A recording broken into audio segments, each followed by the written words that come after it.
waaqayyoon kan dursu hin jiru yoo lafarra harkifameellee dhugumatti hin dhufa eegi jedha.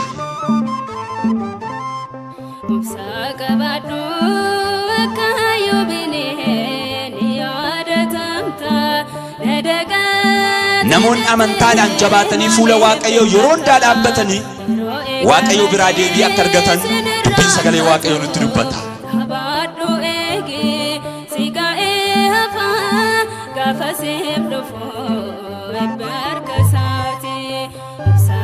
karaa galee tartiiba isaa eegee akkuma qulqulloota warra qaanii waaqayyoo wajjin haasa'uuf fuula waaqayyoo dhaabbateedha.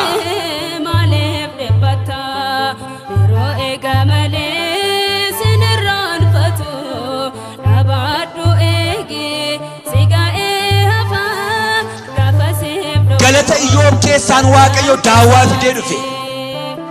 obsa Iyyoob keessaan waaqayyo qoricha fidee dhufe. Iyyoob waan nangalaa gaafa dibatu nagarre faashaan dhanna isaatti gaafa marsamu hin mul'anne garuu madaan Iyyoob irraa harca'aa qaamni Iyyoob inni durii deebi'aa kan gaggalagaluu hin dandeenye bitaa mirgatti mirgaa bitatti duudaan garaan ciisutti ka'e.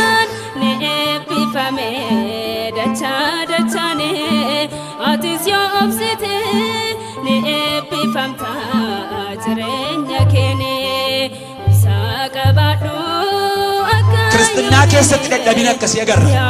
Afuuraan jalqabnee fuuniin raawwanna. Amantaan jalqabnee shakkiidhaan raawwanna.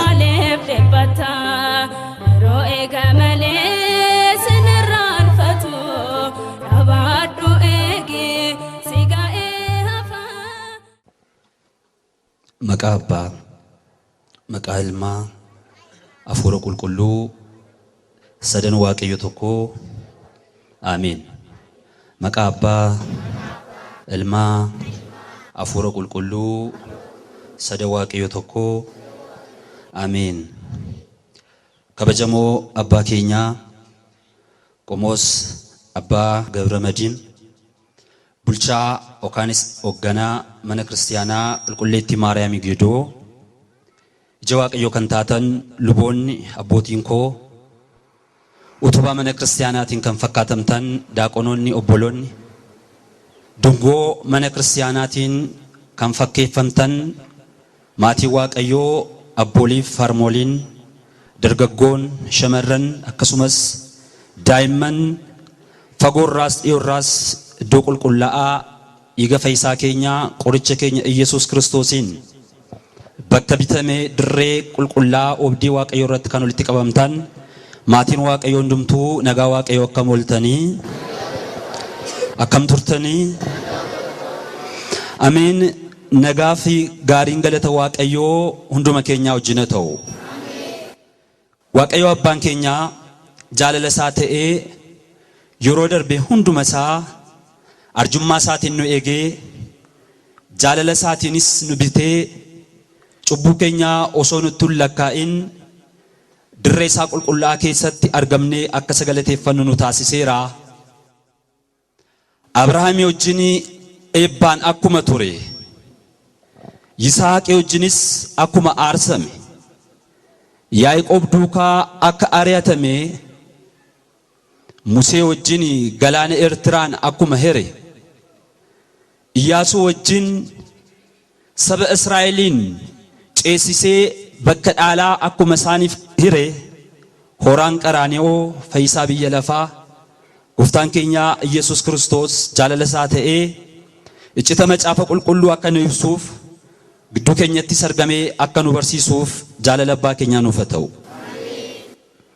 Akka jaalala Waaqayyootti guyyaa irraatti kan waliin ilaallu kutaa macaafa qulqulluu keessaa nuuf kan ta'u jireenya kan nutti agarsiisu Waaqayyo ofii isaa filatee kan ittiin dubbatu nuti immoo kan ittiin dhaggeeffannu mata duree yoo tureyyuu Waaqayyoon kan dursu hin jiru mata duree jedhuun dubbanna. Yoo tureyyuu Waaqayyoon kan dursu hin jiru. Macaafa Imbaaqoom raajicha boqonnaa 2 lakkoofsa 3 sagalee waaqayyoo kana nafaana jettu yoo tureyyuu waaqayyoon kan dursu hin jiru. Waa'ee sagalee isaatiin maqaa waaqayyoo kan ulfaatee ta'u. Sagalee kana irraatii waan guddaa baranna. Tarii turuu danda'a. Haa turuyyuu irraan kan hafe jireenya biyya lafaa keessatti mucaa namaatiif waaqayyoon kan dursee deebii kan laatu. Gaaffii mucaa namaatiif waaqayyoon dursee deebii kan laatu gonka akka hin jirre obsaan waaqayyoo eeggachuun akka namarra jiru mata dureen kun nu barsiisa. Kaayyoon lallaba kanaas kanadha. Ummata waaqayyoo addunyaa yeroo hundaa gaddaa fi cabiinsi keessatti baay'ate kana keessatti qabsoo jireenyaa keessaatii bilisa ba'anii rakkoon tokko osoo nama mudatiin gammadanii jiraachuun namatti tolee deddeebi'uun biyya lafaarratti baay'ee isaa hin mul'atu. Namoonni baay'een gaddaaf gammachuu argachuuf dhabiinsa kan keessatti keessumsiisan wanta taateef yeroo hundaa cabiinsa keessatti mul'ata. Yeroo hundaa gammaduudhaan yeroo hundaa itti toluudhaan mucaan namaa biyya lafa kana keessatti hin jiraatu. Fakkeenya yoo furanne namoonni tokko tokko hanqina maallaqaa irraan kan ka'e jireenya dhiphoo jiraachuu isaaniitiin yeroo hundaa keessi isaanii kan gaddu jira. Inni kaan immoo gaa'ila hadhaatee isaan mudatee lubbuun isaa foon isaa irraatii hanga isheen adda baatutti gaddaa bara jireenya isaa guutuu boo'icha harawwa keessa kan deddeebi'uuf kan jiraatu jira. Kaan immoo jiraachuuf kan isa dandeessisu miindaa gaarii osoo qabu, hojii gaarii osoo qabu, hoogganaa amala hin qabne, hoogganaa bulee ka'ee mataa isaa irra dhaabbatu, bulee ka'ee hafuura yaaddoo isatti naqu isa quunname bara jireenya isaa guutuu aariidhaan gaddaan aarii harawaa keessa kan deddeebi'u jira. Ilaala. Egaani dumishaashatti gaafa laallu addunyaa kana irratti namni itti tolee gammachuudhaan bara isaa guutuu deddeebi'u jiru. Rakkoolee adda addaa namoota keessa jiru. Mucaa namaa kan mudatan. Kanaaf sagalee waaqayyoo maal jedhee bifa kamiin yoo qabaatu baay'inni isaa hammamis haa ta'u rakkoo mucaa namaaf dhiphina mucaa namaaf gidiraa addunyaa kana keessatti mul'atanii fi waaqayyoon dursee deebii kan laatu gonka hin jiruudha. Maqaa waaqayyoo kan ulfaatee ta'u. Waaqayyoon kan dursu hin jiru yoo lafarra harkifame illee dhugumatti hin dhufaa eegi jedha. Mee dubbadhaa sagalee kana dhugumatti hin dhufaa eegi. Laala dhugumatti hin dhufaa eegi. Yoo tureyyuu isa dursee siif deebii kan laatu hin jiru. Yoo lafarra harkifame illee waaqayyoon dursee dhufee kan deebii siif kennu hin jiru. Tarii lafarra harkifamuu hin danda'u ummata waaqayyoo. Kanaafi addunyaa kana irratti qormaatni adda addaa mucaa namaarra gaafa ga'u obsaaf tasgabbinaan waaqayyoon eeggachuun akka sarra jiru sagalee waaqayyoo kun nu agarsiisa.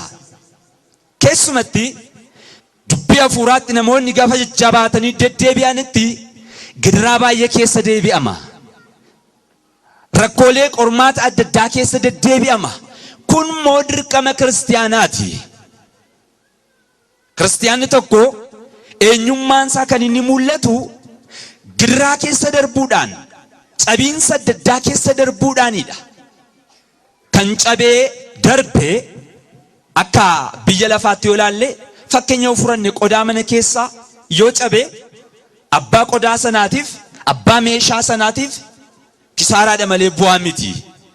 Fakkeenyaaf sinii yoo cabee borootti darbatamaa, okaan boolla fincaanii keessa bu'a. Sagalee Waaqayyoo keessatti garuu Waaqayyo wanta cabe irratti malee akka hin fayyadamne kan cabe fuula Waaqayyoo duratti maayii akka qabu okaan gatii akka qabu sagalee Waaqayyoo nutti agarsiisa. Fakkeenyaaf Wangeela Maatiyos boqonnaa 15 lakkoofsa 32 hanga 39 irratti maal jedha? Namoonni baay'een nyaatanii akka isaan quufaniif sababa kan ta'e buddeen guyyaa sana fuula Gooftaa dhufee cabiinsa keessa darbeeti. Gooftaanis buddeenicha hin cabse, buddeen sun hin barakate, namoota hedduu nyaatanidha. Waa'ee sagalee isaa Waaqayyo kan ulfaatee ta'u. Buddeen kun cabiinsa keessa darbuu isaatiif namoota baay'eef jireenya ta'e. Beela namoota baay'eetiif furmaata ta'e, quufa ta'e. Kanaaf cabiinsa keessa darbuun dirqamadha. Wangeela Maarqos keessattis namichi miilli isaa naafatee akka eriyaa isaatii fiigee kan hin galle lafa yaadee kan ga'ee hin dhufne akka inni fayyuuf dirqama kan ta'e Gooftaa akka isaan hin arganeef golgaa ta'e gidduu isaaniitti rakkoo kan isaanitti himaa ture mana cufaa tokko turedha. Namicha miilli isaa naafate kun fayyisuudhaaf dirqama bantiin manaa cabee saaqamuutu irra turedha. Jarreen namicha naafa kana fidanii fuula Gooftaa dhufan bantii manaa cabsuu isaaniitiin, bantii manaa saaquu isaaniitiin namicha dhukkubsataa gara bantii manaa asii gadi fuula Gooftaatti darbatan. Gooftaanis harka isaatiin qaqqabee namicha naafa sana fayyiseedha. Maqaa Waaqayyo keenyaa kan ulfaatee ta'u.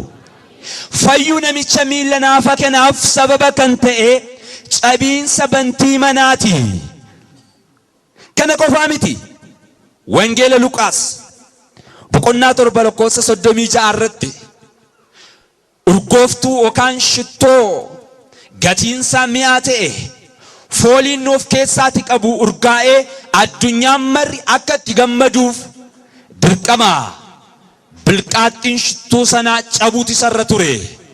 Shittuu sana bilqaaxxii isaa cabsanii urgaa isaa miila Gooftaaf qaama Gooftaatti naqan. Naannoo sanaaf Gooftaa bira kan turan hundumtuu urgaa foolii shittoo sanaatiin gammadanii jedha. Ilaala. Fooliin shittuu sanaa akka ba'uu fi dirqama bilqaaxxiin shittoo sanaa cabuutu isarra ture. Wangeela Yohaannis boqonnaa 11 lakkoofsa 1 irratti yoo ilaallu namoota gaddi mana isaanii keessatti gale sababa Al'aazaariin obboleessi isaanii jalaa du'een Maartaaf Maariyaam maatiin isaanii hundumtuu lapheen isaanii gaddaan cabee darbe. Gaddi laphee isaanii garuu fayyina obboleessa isaaniitiif sababa ta'e Gooftaa Yesuus Kiristoosiin mana isaaniitti affeere. Lapheen isaanii cabee, lapheen isaanii gaddaan guutamee bakka jirutti Kiristoos Yesuus boo'icha isaanii ilaalee gala jarreen kanaa dhufuudhaan mana isaanii keessa seenuudhaan nama du'ee halkan 4 boolla keessa ture du'a keessaa maqaa duwwaa waamuudhaan du'a keessaa yookaan awwaala keessaa kaaseedha. Waa'ee gochaa isaatiin maqaa Waaqayyoo kan ulfaate haa ta'u. Mata Waaqayyoo dubbii hafuuraa keessatti dirqama, dubbii kiristinnaa keessatti dirqama, cabiinsa keessa darbuun dirqama ta'a. Cabiinsi bifni isaa adda adda ta'uu danda'a. Namoonni baay'een dubbii Waaqayyoof amanamanii ittuu jiranii bara jireenya isaanii guutuu garuu gaddaan darbu. Bara jireenya isaanii garuu gadadoo keessa jiraatu. Dhabiisa keessa jiraatu. Dubbatanii dhugaa dhabu. Dhugaa baatanii jalaa dhokata. Kanaaf kan kana fakkaatu jireenya isaanii keessatti deddeebi'a. Sanas ta'e kanas garuu namoonni amantaadhaan jabaatanii fuula Waaqayyoo yeroo hundaa dhaabbatanii Waaqayyoo biraa deebii akka argatan dubbiin sagalee Waaqayyoo nutti dubbata. Yoo tureyyuu Waaqayyoon kan dursuu hin jiru. Dhugumattiin dhufaa eegeedha. Mee seenaa wangeela keessaa yookaan macaafa qulqulluu keessaatii namoota obsaan Waaqayyoon eeggatanii dhugumatti Waaqayyoos dhufee gidduu isaaniitti argamuudhaan deebii namoota ni laateef namoota muraasa waliin ilaalla. Waaqayyoon hunduma keenyaa wajjin haa ta'u. Jalqaba irratti fakkii obsaa kan ta'e hangafa abboota yeroo hundaa maqaan isaa fakkiidhaan kan ka'u abbaa keenya Iyyoobin ilaalla. Macaafa Iyyoob boqonnaa tokko lakkoofsa tokko kaasee hanga boqonnaa 42 seenaa jiru gabaabinaan ilaalla. Ummata Waaqayyoo, Iyyoob yeroo hundaa fakkii biyya lafaa obsaaf fakkii kan ta'e amantaadhaan fakkeenya kan ta'e Waaqayyoon turanii eeggachuudhaaf fakkeenya kan ta'edha. Macaafa Iyyoob boqonnaa tokko lakkoofsa tokko irratti akkas jedha. Biyya Hotsaa jedhamtu keessatti nama Iyyoob jedhamu tokko tureedha. Nama maal jedhamu ture? Nama Iyyoob jedhamu ture jedhee jalqaba. Seenaa seenessa. Seenaan isaa baay'eedha. Jalqaba duwwaarra wanta jiru ilaalla. Nama Iyyoob jedhamu tokko ture. Innis hirrina kan hin qabne, nama yaada qajeelaa, nama Waaqayyoon sodaatu, hamaarraas kan gore tureedha. Waa afur kaayera ummata Waaqayyoo. Maal jedhee? Tokkoffaarratti hirrina kan hin qabne, nama foon uffatu ta'eetu jiru akkamittiin namni hirrina dhaba? Sagalee Waaqayyoo garuu Iyyoobiif ragaa ba'uudhaan jalqaba. Sagalee Waaqayyoo gaafuma jalqabu waa'ee Iyyoob eenyu akka ta'e maalummaa Iyyoobiin gaafa dubbatu nama hirrina hin qabne tureedha. Lammaffaa irratti nama yaada qajeelaa, nama maali ture? Nama maali ture? Lammaffaa salaalaa nama yaada qajeelaa ture. Sadaffaa irratti nama Waaqayyoon sodaatu tureedha. Nama Waaqayyoon sodaatu. Akkamittiin Waaqayyoo sodaachuu jechuun tarii humna qabeessa waan ta'eef darbatee abidda na buusaa. Tarii Waaqayyoo humna qabeessa waan ta'eef jireenya koo barbadeessaa jedhee sodaatee laata? Sodaa jaalalaa Waaqa isaa sababa ta'eef oolchee kan isa bushu isa waan ta'eef fayyaa isaa kan eegu maatii isaa kan diddiiru isa waan ta'eef bakka hunduma isaa jireenya isaa gidduu seenuudhaan haala kan mijeessuuf isa waan ta'eef sodaa jaalalarraan kaasanii sodaatan jechaadha. Kanaafiti nama Waaqayyoon sodaatu hamaarraas kan gore tureedha. Maqaa Waaqayyoo kan ulfaatee ta'u. Maalirraan kan gore ture? Hamaarraas kan gore ture. Jarreen arfan kun jireenya keenya keessatti deddeebi'anii nu barsiisuun dirqama ummata Waaqayyoo. Kan sagalee kana dhaggeeffachaa jirru ragaa macaafni qulqulluu Iyyoobiif ba'eedha. Nama qajeelaa ture, hanqina kan hin qabne ture, Waaqayyoon kan sodaatee deddeebi'u ture, hamaarraas kan gore ture. Mee yaada sammuu keessanitti namni akkasii raawwiinsaa maal ta'uu qaba? Namni qajeelaan, namni hanqina hin qabne, waan hundumaan guutuu namni ta'e, sodaa Waaqayyoo keessa isaatti kan qabu, Waaqayyoof abboomamee namni jiraatu, cubbuu namni hin hojjenne, raawwiinsaa maal ta'a jettanii yaaddu? Ummata Waaqayyoo sammuu keessan keessatti qabadhaa. Nama akkasii ture erga jedhe booddee ijoollee durbaa 3, ijoollee dhiiraa 7, dimshaashat ijoollee 10 qaba ture. Amma amala Iyyoobiif nama fuuraa ta'uusaa Kiristinnaa Iyyoobiin dubbate. Ittaansee maal jedhe? Waa'ee qabeenyaa isaa nutti hima. Qabeenyaan biyya lafaa irraa qabus maal jedhe? Hoolota 7,000. Hoolota meeqa qaba? Sababni isaa ummata Waaqayyoo jabana sana doolaara lakkaa'uun hin turre. Bara sana keessa birrii lakkaa'uun hin turre. Warqee lakkaa'uun hin turre. Bara Iyyoob faa keessa keessumatti biyya ba'aa keessaati namoonni jiraatanii kan isaan lakkaan qabeenyaan isaanii kan inni madaalamuuf ilaalamu horiidhaan ture.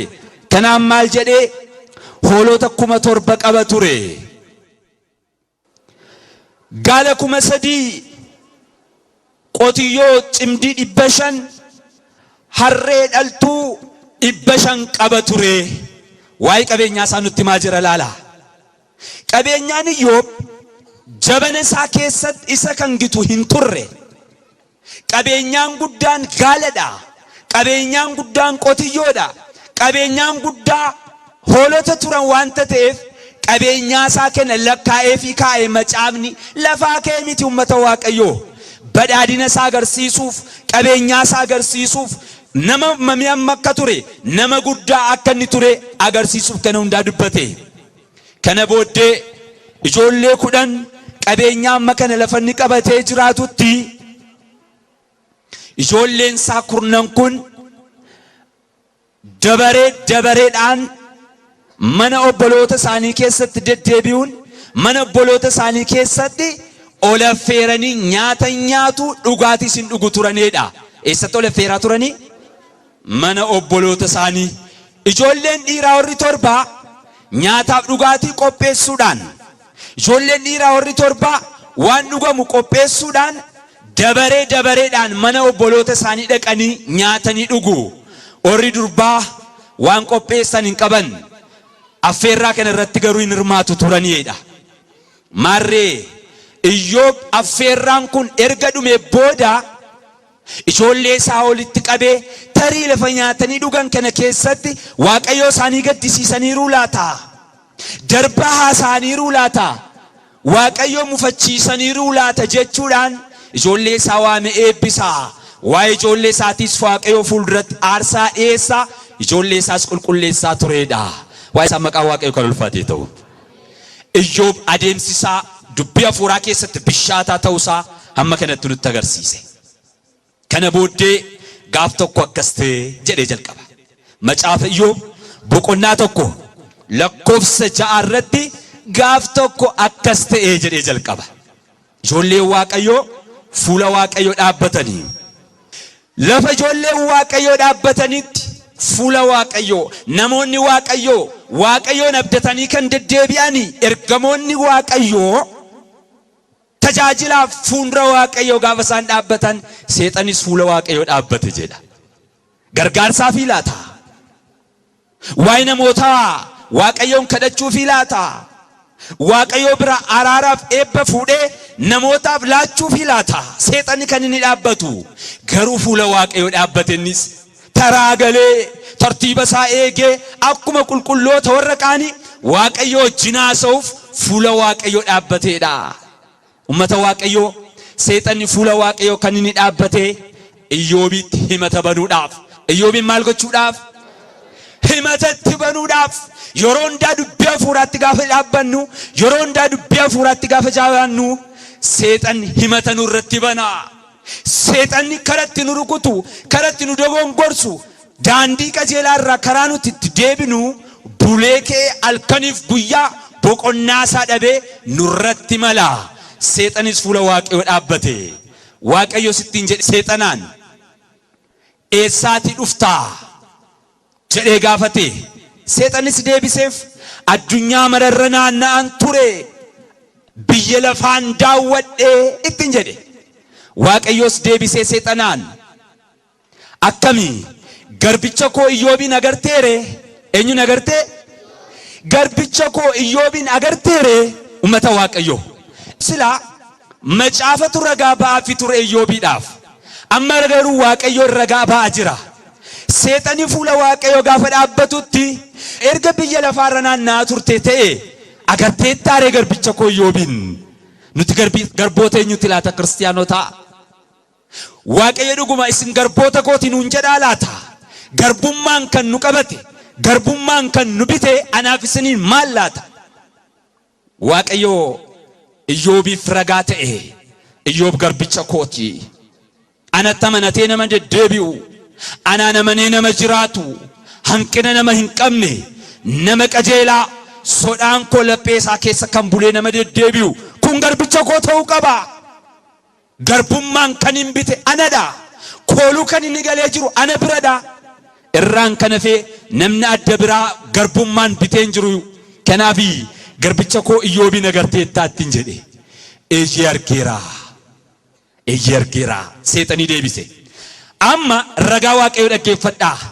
Seexanaan Waaqayyoo jedhe biyya lafaa irratti erga Iyyoobin agarte namni akka isaa hirrina hin qabne, kan akka isaa nama yaada qajeelaa ta'e akkasaa nama Waaqayyoon sodaatu nama akkasaa hamaarraa kan gore biyya lafaarratti agartee taare eenyu gaafachaa jira? Eenyuun gaafachaa jira? Seexana. Waaqayyo seexana gaafate nama qajeelaa akka Iyyoobiin sodaa Waaqayyoof keessatti kan qabu hanqina nama hin qabne gaarummaan nama deddeebi'u erga biyya lafaa keessa deddeebite nama akka Iyyoobiin agartee taare ittiin jedhe. Seexannis Waaqayyoon deebisee in agarre. Maal godhu Iyyoob?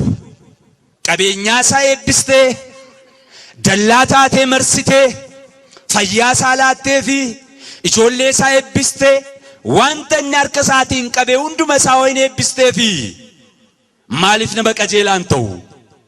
Maaliif sodaa keetiin hin deddeebi'u? Maaliif nama gaarii hin ta'ure? Ittuu akka kee ol kaaste qabeenyaa Iyyoobiin harkaan qabde okaan qabeenyaa Iyyoobiin osoo barbadeessite ifaa bilisatti arraba isaa ol kaasee si arrabsattiin jedhe seexan Waaqayyoon. Waaqayyo seexanaan jedhe bendeemi qabeenyaan isaa hundumtuu sirka jira lubbuu isaatti garuu hin bu'in. Maal isaatti hin bu'in? Lubbuu isaatti hin bu'in. Qabeenyaa isaa garuu akka barbaadde godhi waan barbaadde irratti raawwadhu ittiin jedhe. Seexanas Waaqayyo biraa ajaja kana fudhachuudhaan namoota adda addaa biyya adda addaa irraatii kakaasee qabeenyaan ni qabu bifa adda addaatiin karaa adda addaatiin akka jalaati barbadaa'u akka jalaati manca'u taasise. Maal ta'e?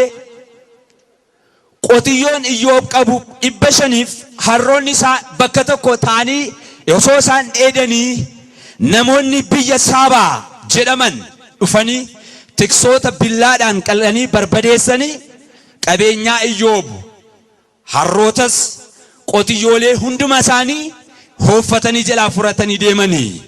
Namichi tokko fiigaa achi keessaa ba'ee dhufee Iyyoobiin itti dubbate. Iyyoob saboonni biyya Saabaa qabeenyaa kee hooffatanii deemanii qotiyyoo kee harroota kee oofanii deemanii tiksisootas billaadhaan qalanii ana duwwaa harkaa ba'ee kana sitti dubbachuu dhufee ittiin jedhe. Iyyoob kana ittiin dhaggeeffatee hin fixiin nama adda biraan ammas fiigaa dhufe. Iyyoob ittiin jedhe ibiddi Waaqayyoo biraati kunoo bantii Waaqaa keessaa gadi roobee hojjetoota keessa qabeenyaa keessa barbadeesse ana duwwaa harkaa ba'ee kana sitti muudhaaf dhufee. Iyyoob ammas gadda lammaffaa lafa ni dhagaa jiru gurra isaa keessattuu kun jiru haasoftuun adda biraa yookaan immoo odeeffannoon adda biraa ammas dhufeef. Maal jedheen adda biraan? Iyyoob jarreen kalaadotaa fiigaa dhufanii tiksoota ajjeesanii gaalota oofanii fuudhanii deemani. Ilaalaa otoo nu taane amma akkam taana? Namni dhukkuba adda addaa qabu yeroo sanadha kan inni duummata Waaqayyoo. Iyyoob irratti garuu hanqina akka inni hin qabne nama qajeelaa akka inni ta'e Waaqayyoon akka inni amanatu asirratti ilaalla. Odeeffannoo gargadee dhaggeeffachaa jira. Qabeenyaan isaa akka jalaa barbadaa'aa jiru. Abiddi samii keessaa gadi buutee qabeenyaa isaa akka isheen guggubaa jirtu dhaggeeffachaa jirra. Kanattuu inni dhaggeeffachaa jiru ammas namni adda biraan fiigaa dhufe. Iyyoob ijoolleen kee mana obboloota isaanii sangafaa keessatti osoo isaan nyaatanii dhugaa jiranii qilleensi jabaan tokko lafa onaa keessaa ba'ee dhufe mana sana rukute. Mannis diigame ijoolleen kee lafa isaan taa'anii nyaatanii dhugaa jiran irratti kufe manni sun ijoollee kee hunda isaanii ajjeese jedhee itti dubbate. Amma mulfaataadha gaddi Iyyoob. Mardoon Iyyoob dhaggeeffachaa ture cimaa akka ta'e nuu gala. Sila sagalee Waaqayyoo qulqullummaa isaa ragaa ta'aafi ture. Sila sagalee Waaqayyoo Iyyoob nama Waaqayyoo amanaa akka inni ta'e dubbachaa ture. Amma garuu faallaa kana dhaga'aa jirra. Qabeenyaan isaa barbadaa'e, ijoolleen isaa jalaa dhumte. Iyyoob irraa maal dhaggeeffannoomma? Deebiin Waaqayyoof deebisu maal ta'uu qaba? Iyyoob garuu waan hunduma isaa keessatti hin ka'e uffata isaa tarsaasee hin boo'ee hin gaddee mataa isaa sinaaddate lafatti gadi gombifamee himboe akkasis jedhe yaa Waaqayyo gara haadha koo keessaati qullaa koon dhufe gara awwaalaattis qullaa koon deebi'a kanaaf kenne si kan fudhate si maqaan kee yeroo hundaa kan ulfaate haa ta'u jedhe maqaan Waaqayyo kan ulfaate ta'u ammayyuu maqaan Waaqayyo kan ulfaate haa ta'u Daawit faarsaa isaarratti faarsaa 134 lakkoofsa 6 irratti Waaqayyo wanta barbaade Waaqayyo wanta jaallate hundumaa raawwate jedhe Waaqayyo waan barbaade hunduma isaa raawwate Ijoobis wanta jireenya isaa keessatti ta'e hunduma isaa Waaqayyo biraatii ta'e Waaqayyo biraa wanta ta'e hundumtumoo gaarummaa ta'a kanaaf maqaa Waaqayyo kan ulfaate haa ta'u jedhe eenyu nama afaan eenyurraa dhageenyu kana bara keenya keessatti jabana keenya keessatti ittuu miidhamu osoo qimmiidhamu yaa Waaqayyo galata kee kan jedhu eenyurraa dhageeffannu mata Waaqayyo Iyyoobin bakka Iyyoob yoo buutanii of ilaaltan qabeenyaan inni dhabeef rakkoon isarra ga'aa jiru baay'ee tokko ulfaataadha Iyyoob garuu kana hundaa keessatti Waaqayyoon hin gaddisiisne hamaas hin hubbanne Waaqayyo kana goote jedhee Waaqayyoon hin adheessineedha maqaa Waaqayyo keenya kan ulfaate ta'u kana booddee seexanni ammas fuula Waaqayyo dhaqe seexanni fuula Waaqayyo gaafa dhaabbatutti Waaqayyo seexanaan jedhe eessaa dhufta yaa seexanaa biyya lafaarra naanna'an ture dabaltee garbicha koo Iyyoobin agarteettaattiin jedhe Waaqayyo eeyyeen argeera agarteetta mitiire qabeenyaa isaa akka mancaasuuf ijoollee isaa akka najjeesuuf ati anaan kakaastee turte Iyyoob irratti inni garuu hanga ammaatti qajeelummaa isaatti yookaanis immoo nama gaarummaa isaa agarsiisaa jira qajeelummaa isaatti jabaatee jira jedhe seexanni deebisee maal godhu namni lubbuu isaaf gaafa jedhu maal wanta hin godhin maaltu jira bakka lubbuu isaatii mucaa isaa laataa bakka lubbuu isaatii qabeenyaa isaa laataa kanaaf akka lubbuu isaatti ati jalaan buuneef qabeenyaan isaa gaafa barbadaa'u ijoolleen isaa gaafa duutu qajeelummaa isaatti jabaatee dhaabbatee siinsi galateeffate jedhe Waaqayyo sittiin jedhe yoo seexanaan amma harka kee keessa jira Iyyoob beenaqiitii waan barbaadde irratti raawwadhu jedhe seexanii gammadee fuula Waaqayyo ba'ee gara Iyyoobii deemuudhaan aarii irraa qaba wanta ta'eef faana miilla isaatii jalaa kaasee hanga gubbee mataa isaatiitti madaadhaan rukuteedha maaliin rukute madaadhaan rukute madaa hamaa madaa cimaa bitaa mirgatti akka hin galagalleef dugdaan akka hin ciisneef namni illee gargaaree akka hin galagalchineef qaamni isaa hundumtuu raamma'ee madaadhaan rukutameedha yeroo kanatti Iyyoob bitaa mirga isaa gaafa ilaalu namni tokko bira hin jiru qobaasaa ture qiraacii fuudhee qiraaciidhaan qaama isaa yookaan madaa isaa hooqqachuutti ka'eedha qaama isaa sukkumutti ka'e madaa isa oosisu gaafa hooqamu kan dhiigu jireenya isaa kan fokkisiisu eenyummaa isaa kan nama irraanfachiisu madaa hamaatiin seexanni faana miilla isaatii kaasee hanga gubbee mataa isaatiitti madaadhaan rukute jedhe haati manaa isaa fiigaa dhufte Iyyoob ammayyuu qajeelummaa keetti jabaattee jirta ati akkam nama gawwaadha akkam nama raatuudha ittiin jette amma yoomitti dhaabbatta Waaqayyo kanas arrabsiiti duun keessa laasina fuuttiin jette madaasaa baatee gaddaman romaansi isaati ciniinnatee qabatee ati dubartoota orra kachachaloo keessaa dubartoota orra dhibaa'oo keessaa orra tuffatamoo keessaa ati ishee tokko fakkaatta waan hunduma isaa bareechee haala hunduma isaa baay'isee Waaqayyo gaafa nuuf laate harka kee diriirsitee gammaddee simatte Waaqayyo moo jaalala isaa rukuttaan gaafa nutti agarsiisu inni kun nuuf hin ta'u jennee Waaqayyo irratti arraba hadheessuu nurra jira kanaaf Waaqayyoof naaf kenne Waaqayyoof furate ammas maqaan Waaqayyo kan ulfaate haa ta'u jedhe mee Waaqayyo keenya galateeffannu hammas taanaan mata Waaqayyo girraa keessa taanii Waaqayyoon kan galateeffatan namoota muraasadha bu'aa Waaqayyoon kan galateeffatan, dhabaa Waaqayyoon kan galateeffatan, dhukkubsachaa Waaqayyoon kan galateeffatan namoota muraasa jira biyya lafaa keenya kana keessatti. Iyyoob garuu murteesse dhugumatti yoo tureyyuu hin dhufa. Fulmaata nan argadha Waaqayyoo koo bira, kanaaf obseen eeggachuu qaba jedhe. Yoo tureyyuu dhuguma dhufa. Waaqayyoon dursee furmaata kan naaf laatu hin jiru jedhe. Qajeelummaa isaatti obsee dhaabbate hin murteesse Iyyoob. Murteessuun barbaachisaadha kiristaanotaa. Murteessuun barbaachisaadha. Namni harkisaa abidda keessa galee tokko qubisaa tokko jalaa gubattee harka arfansaa qubni arfansaa gaafa afan orra arfanii keenya keessaa oolchachuuf carraaquu qaba malee inni tokko erga gubatee orri kun isa dhuman kaa jedhee abiddatti gamuun qabu.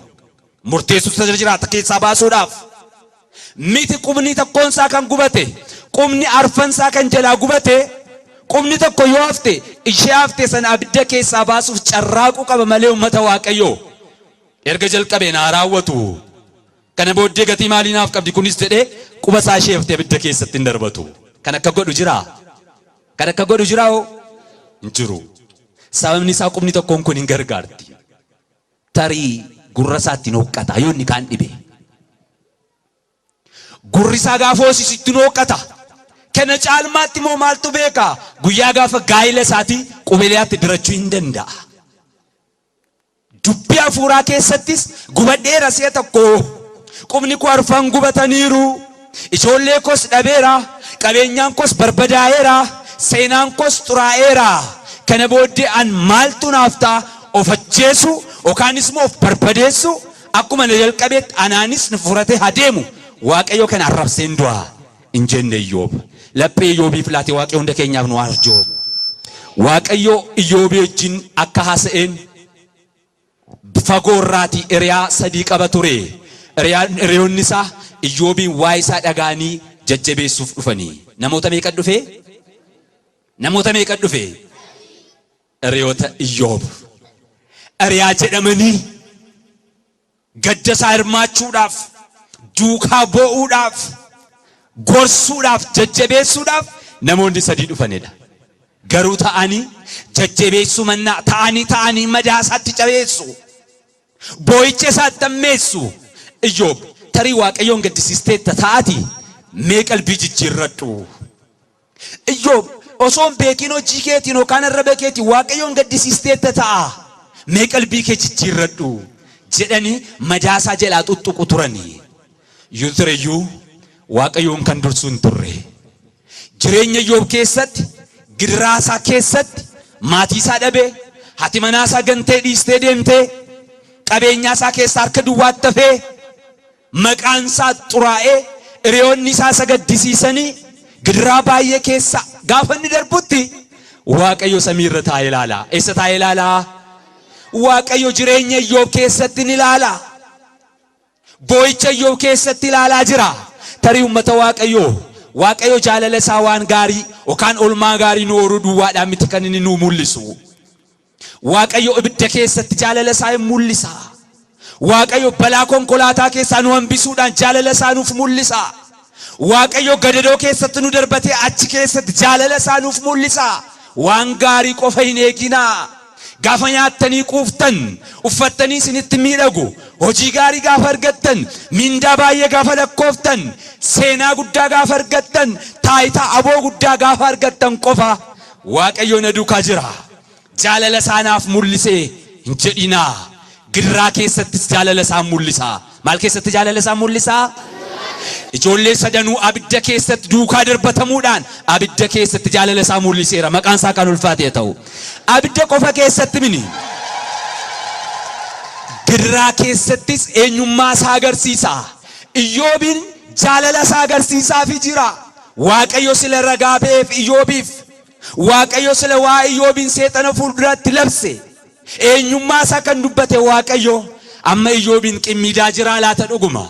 Jibbarraa godhateeti laata Waaqayyo garuu qulqullina Iyyoob addunyaan mara furatee biyya lafaa amanee fakkeenyummaa Iyyoob irra dhaabbatee amantaa isaatti akka jabaatuuf waaqayyo jireenya Iyyoob keessa darbee anaaf isiniin nu barsiisuufidha. Yoo tureyyuu waaqayyoon kan dursu hin jiru. Yoo tureyyuu waaqayyo kan dursu hin jiru.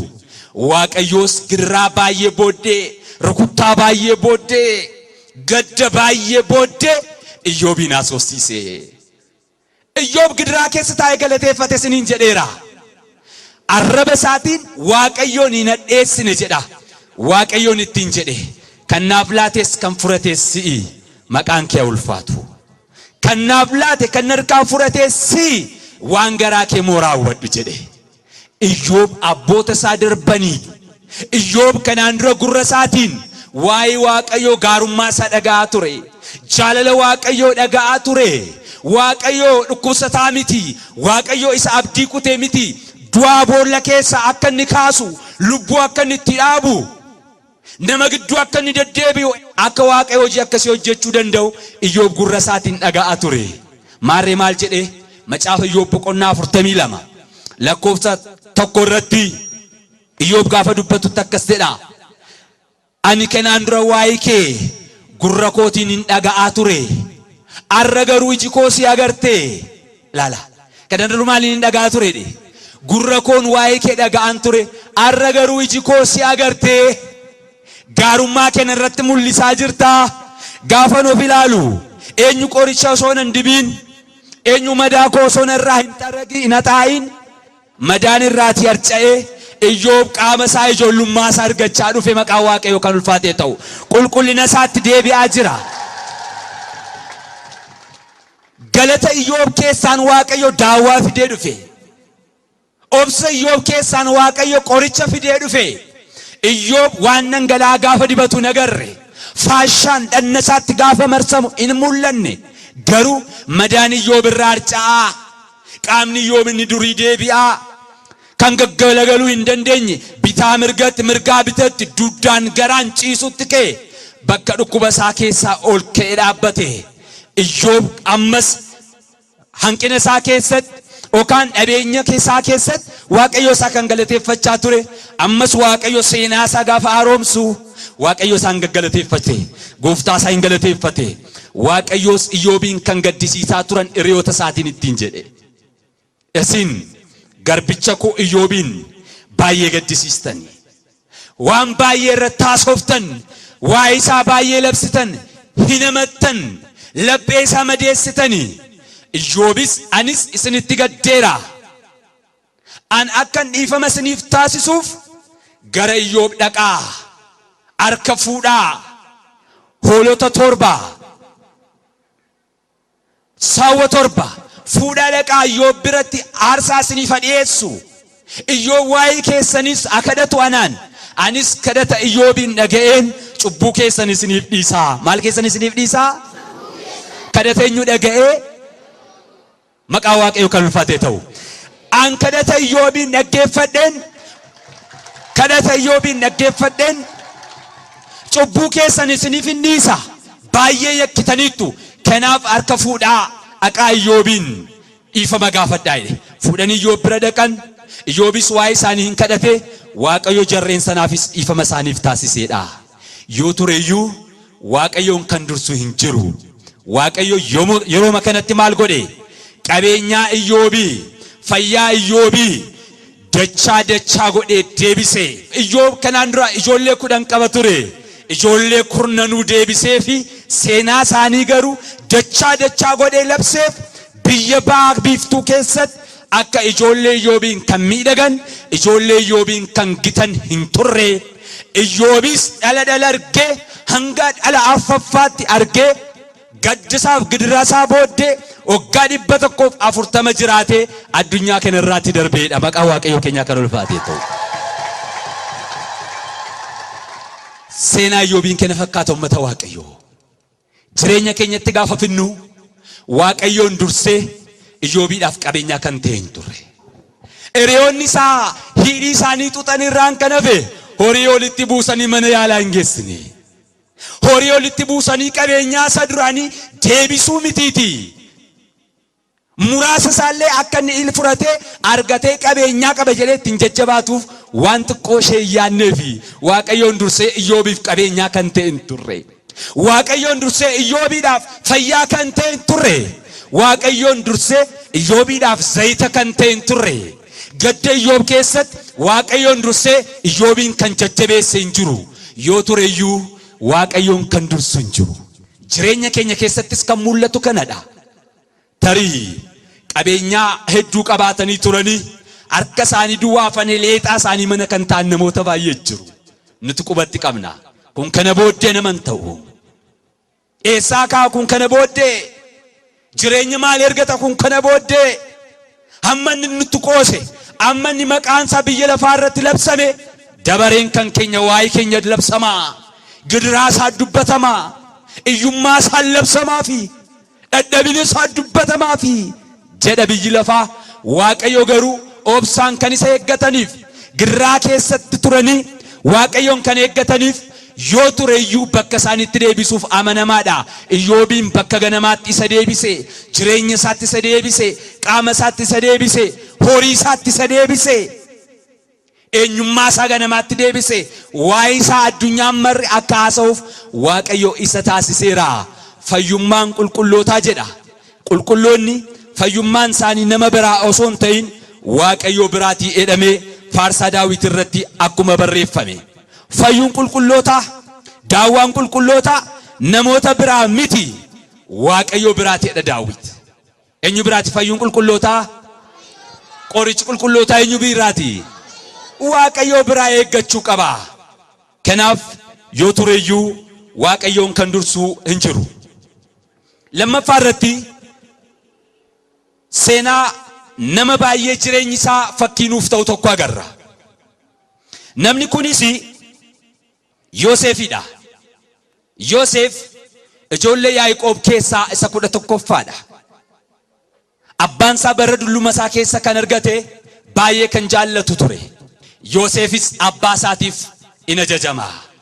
Umuriin isaa gaafa waggaa 17 ta'u tiksee obboloota isaa duukaa ba'ee tiksee yookaan immoo hoolota tiksaa ture.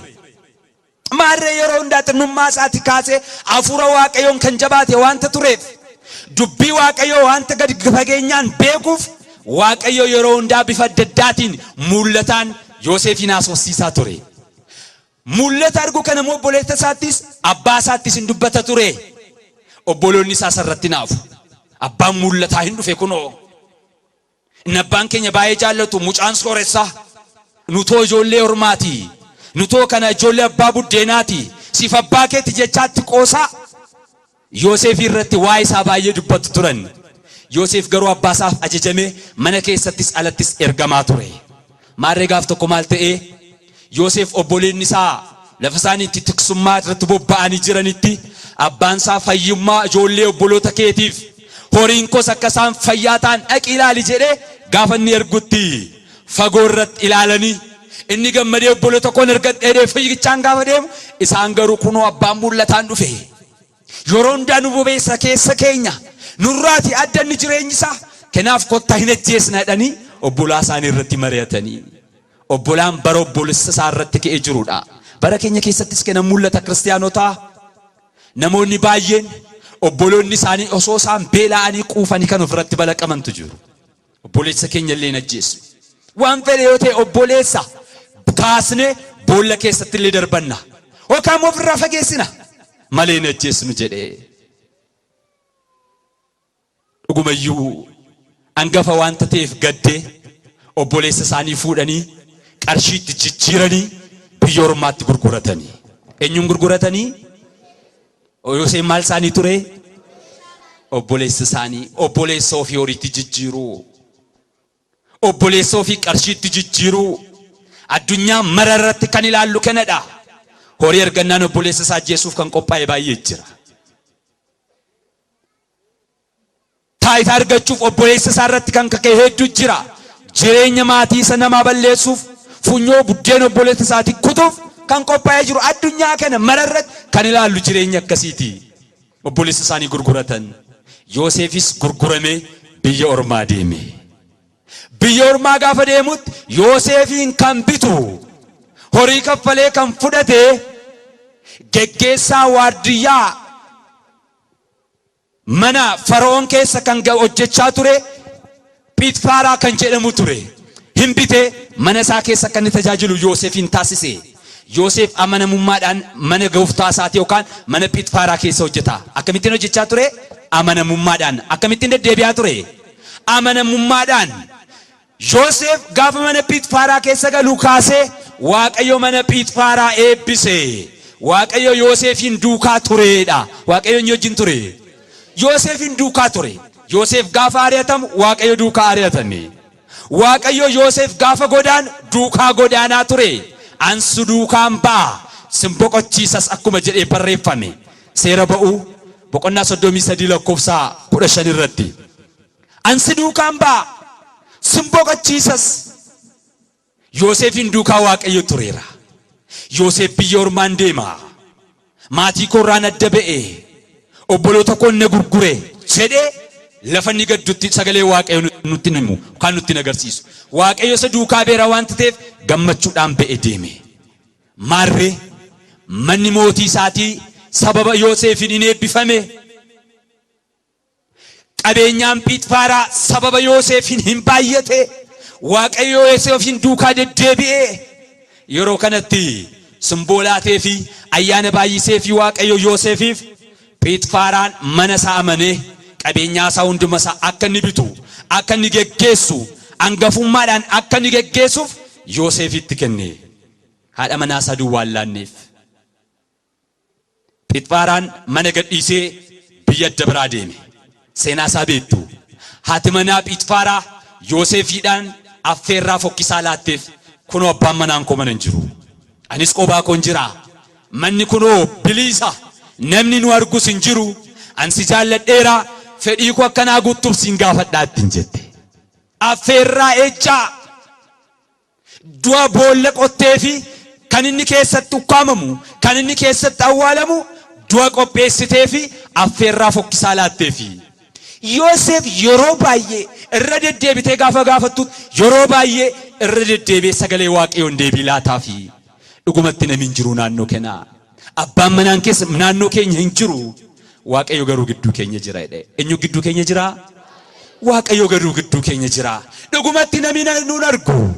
Waaqayyo garuu nu erga. An fuula Waaqayyootti cubbuu hin hojjedhu. Abbaa manaa kee anaan na amanee deemes ani isa hin ganu gonka kana hin raawwadhu jedhe. Yeroo baay'ee rakkiste Yoosef keessa isaatti abboomamee qajeelummaan qulqullummaan sagalee Waaqayyoo keessumsiiseesa laphee isaa keessatti maal kan jedhu cubbuun ija jabinaa akka anaan nan binneef ana garbicha kee na eegedha. Daawit faarsaa 19 lakkoofsa 13 irratti ana garbicha kee cubbuun ija jabinaa akka nan binneef na eegi.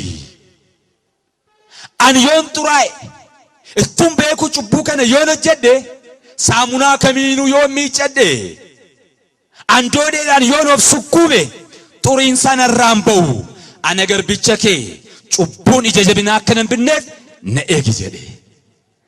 Ermiyaas raajiisaa boqonnaa 2 lakkoofsa 22 irratti saamunaa hedduu yoo bittan baalan doodee daaraadhaan yoo miiccattan xurooftaniittu gonkan qulqullooftan jedha. Namoonni baay'een xuraa'uuf akka dhiqatan beektu.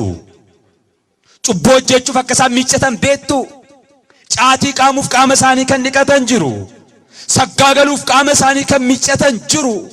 Xuraa'uudhaaf kan of qopheessan kan miiccatan jiru. Garuu mata Waaqayyoo jireenyaaf dhiqadhaa, jireenyaaf miiccadhaa. Namni cubbuu hojjete fuula Waaqayyootti yakka kan hojjete akkam yoo of miicceeyyuu jedhe gonka isin fuundura kootiin qulqullooftanii osoo beektanii hojjettan osoon isinitti labsu osoon isin gorsuu deebi'uu diddanii akka fedhe yoo miiccattan qulqullooftan jedha. Yoosef kana beeka ture. Ani garbicha kee amanamummaan biyya kootii ba'eera. Mana kenas amanee kan natti laate gooftaan koo na amaneeti. Ammoo waadaa kanan cabsu ana garbicha kee eegedhe. Yeroo baay'ee gaafa isheen rakkistu yeroo baay'ee dide. Yeroo baay'ee gaafa isheen irratti kakaatu yeroo baay'ee dide. Dhumarratti humnaan gaafa isheen qabattu harka micci irratti fiigee gaafa narkaa ba'u jedhu uffata isaa irraa tarsaaste mana keessatti hambistee gurra ishee qabattee iyyite. Yeroo kanatti naannoo kan turan ollaa kan turan eegdoonni tiksoonni mana Pheexfaara fiigichaan mana isaa keessa gaafa galan maal taate gaafa jedhan ilaalaa abbaan manaa koo nurratti mootii godhee kan inni kaa'ee deeme namicha kana ilaalaa ka humnaan na gudeeduuf gaafa inni ka'u cubbuu irratti raawwachuuf gaafa inni ka'u gurra koo qabee gaafa iyyuu iyya koo dhaggeeffatee na dhiisee deeme kun uffata isaan irratti ilaalaa ka ittiin jette. Yoosef balleessaan qabu ture. Yeroo sanaa kaasanii Yoosefin mana hidhaatti dhaqanii darbataniidha. Eessatti darbatanii? Yoosef dhuguma balleessee laata? Yoosef dhuguma cubbuu hojjetee laata? Affeerraa kana dhuguma keessumsiiseeraa laata? Ummata Waaqayyoo. Arras mana hidhaa keessatti kan darbatamanii jiran baay'een lammiin keenya cubbuu isaanii alattiidha. Yakka isaanii alattiidha. Tarii haasaa dadhaban ta'a. Dhugaa jalaa dhokote ta'a. Fira dhaban ta'a. Nama dubbatuuf dhaban ta'a irraan kan hafe hundumtu mana dabaa keessa kan jiru yakkee miti. Sobaan dhugaa irratti ba'anii arraba caalanii abshaalomanii namoota baay'ee mana hidhaa keessatti gataniiru. Kana duwwaa miti.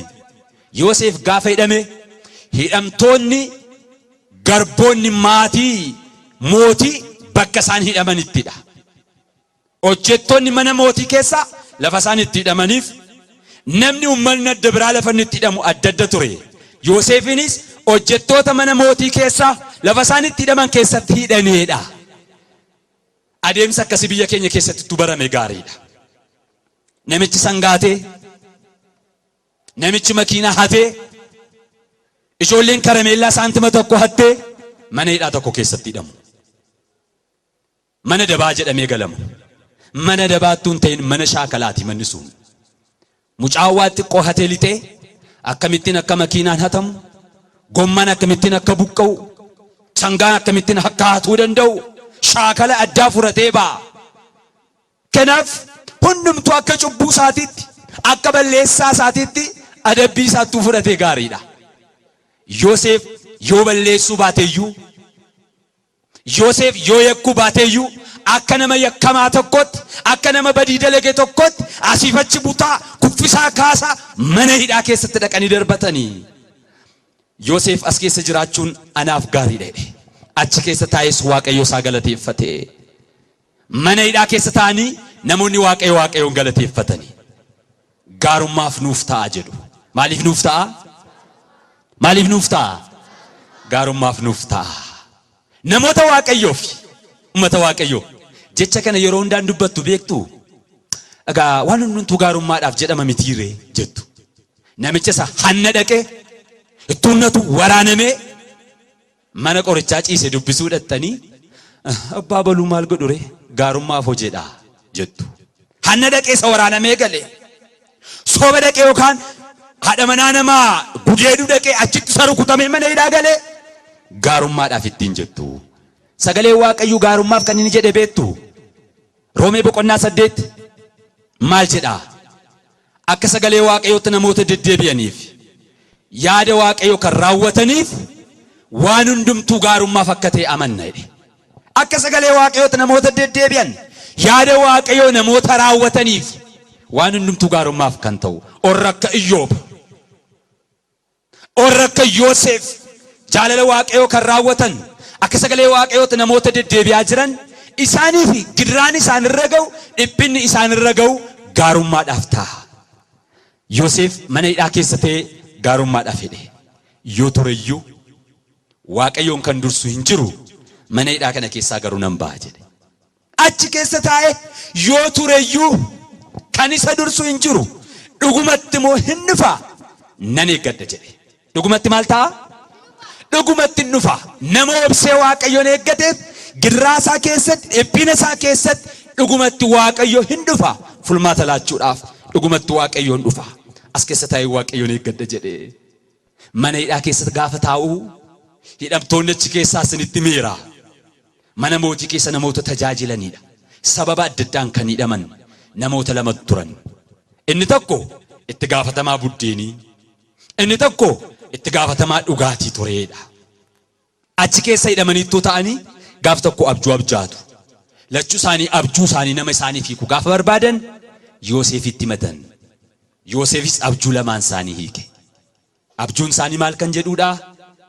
Guyyaa 3 booddee lamaan keessanii mana hidhaatiin baatu. Guyyaa meeqa booddee? Guyyaa 3 booddee lachuu keessan mana hidhaa keessaan baatu. Inni itti gaafatamaa mana buddeeni fannifamtee duuta. Inni gaafatamaa dhugaatii hojii keetti deebita. Garuu hojii keetti gaafa deebitu akkuma Waaqayyo gaarummaa siif raawwate anaafis gaarummaa na raawwadhu. Waa'ee koo mootiitti miti maal as keessaa na baasii. Eenyutti miti? Eenyutti miti? Ilaala. Dadhabinaaf hanqina Yoosefiin asitti ilaalla. Maalo waa'ee koo mootiitti miti na yaadadhu as keessaa akka inni na baasuuf jedhe. Kiristinnaa keessatti dadhabina akkasii agarra. Afuuraan jalqabnee fooniin raawwanna. Amantaan jalqabnee shakkiidhaan raawwanna. As keessatti dhuguma na baasa kan jechaa ture Yoosef amma maal jedhee gaafa sii baata waa'ee koo mootiitti naa himi jedhe. Namichi mana jedhaman lachuu mana hidhaa ba'an tokko fannifamee du'e tokko hojii isaatti deebi'e. Yoosefii keeramoo hin hiikne. Yoosefii keeramoo hin hiikne abjuu kana. Afuura eenyuutiin guutamee? Afuura Waaqayyoon guutamee. Namichi na yaadadhu jedhame garuu erga mana hidhaatii ba'ee booddee waa'ee Yoosefii yaadanne. Yoosef eessa jira? Yoosef kaleessa maal naan jedhee? Waan tokko waan dubbate hin qabu. Waggaa 2 guutuu iraanfatamee Yoosef mana hidhaa sana keessa bubbulee. Yoo tureyyuu eenyuun kan dursu hin jiru? Waaqayyoon kan dursu hin jiru waan ta'eef gonka akkam lafarra yoo harkifameeyyuu Waaqayyoon kan dursu hin jiru waan ta'eef Yoosef Eriyaasaatti matee waa'ee koo mootiitti miti as keessa na baasisi yoo jedheeyyuu namichi Yoosefin yoo dagateeyyuu Waaqayyoon dursee dhufe Yoosefin mana hidhaa keessaa kan baasu hin jiru waan ta'eef waggaa 2 booddee mootichi mataansaa abjuu abjaate. Abjuu isaa kana nama hiikuuf dhabe.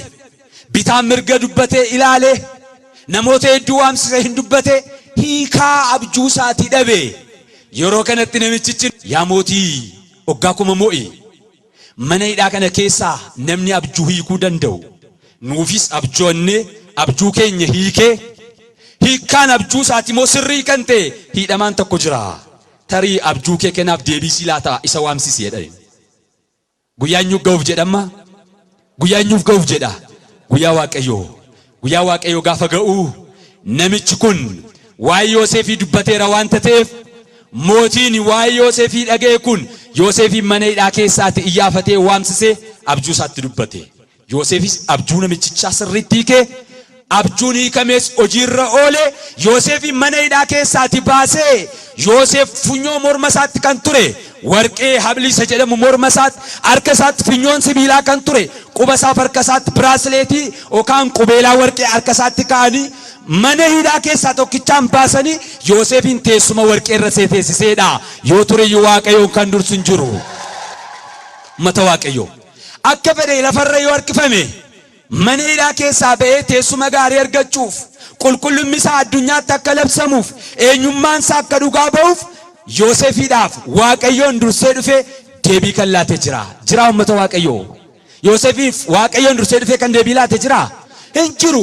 Kanaaf iyyuu tarii lafarra harkifamuu danda'a. Tarii bubbuluu danda'a. Gadadoo keessatti, rakkina keessatti, qormaata keessatti Waaqayyo callisuu danda'a. Yoo ta'eyyuu Waaqayyoon dursee rakkoo keenyaa dhufee deebii kan nuuf laatu namni tokkollee hin jiru. Maal barbaachisa garuu dhugumatti hin dhufaa obsii eeggadhu jedha. Dhugumatti hin dhufaa obsii eeggadhu. Nuti obsa barbaachisa. Amantaa keenyatti jabaachuuf nu barbaachisa. Dubbi sagalee Waaqayyoo keessatti nama kaleessaa jireenya kaleessaa ofirraa baasnee nama haaraa uffachuun nurra jiraata. Jireenya haaraa argachuun nurra jiraata. Jijjiirama agarsiisuuf nu barbaachisa. Lafuma kaleessaa yoo jirrate iddoo kaleessaa dhaabbanne yoo ta'e waggaa 1000 yoo Waaqayyoon eegne deebii argachuu hin dandeenyu. Garuu amantaan jijjiiramu nama haaraa uffachuu jireenya haaraa deddeebi'uu barbaachisa.